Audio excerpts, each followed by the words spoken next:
is Jessica Dominguez, also known as Fancy. Today I'm going to show you how to convert your favorite clutch into a fanny pack. So for the past 2 years, maybe 3 years, the trend has been these cute little fanny packs. Gucci, Yves Saint Laurent, Celine, everybody has a fanny pack. Fendi, but we all don't have Fendi money and Louis Vuitton money to keep spending every time there's a new fashion trend. So I've come up with a quick, simple way for you to use whatever you have at home to turn your favorite clutch into a fanny pack.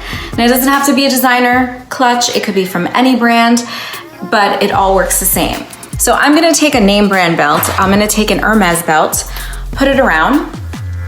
You do wanna wear it loose, you do not wanna wear it tight because there's no way that you're gonna be able to get this clutch on. This is a bigger clutch than most clutches, but the good thing about it is it's magnetic, so it works a little bit better. You do need it to be magnetic so it holds, or it does have to have buttons. But this just happens to be an Yves Saint Laurent clutch from the back, and it does have the magnet, which you see, magnet here and here. So the next step is pretty simple. Sorry, I don't have heels on, so I'm going on my tippy toes. So if you don't want to scratch your belt, if it's made out of brass, you have two options.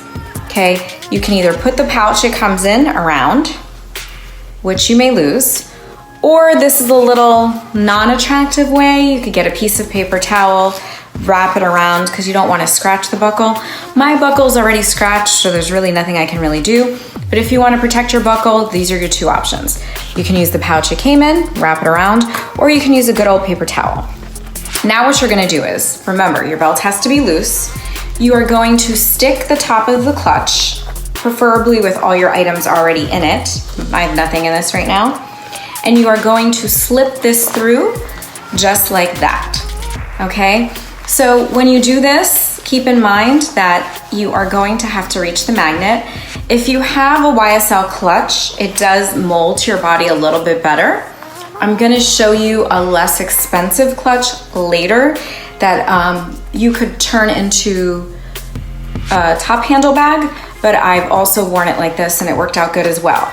It's all about being creative and using what you have in your home to spend less and keeping up with the latest trends. So this is how I made my clutch into a fanny pack. If you look from the side, you can't even tell that it's not part of it. It's perfect, you fill it, you go in. The only bad part is when you see this part. But if you don't care about the buckle getting scratched, you know, you've got everything here. And well, this is a quick, chic, frugal way to stay in style and on a budget. If you have any other questions or any videos or tips that you'd like me to share with you, please comment down below, share with your friends, and thank you so much for following me. I really appreciate it. Thank you for watching All Things Fancy, and I will see you guys soon. Mwah. Besos.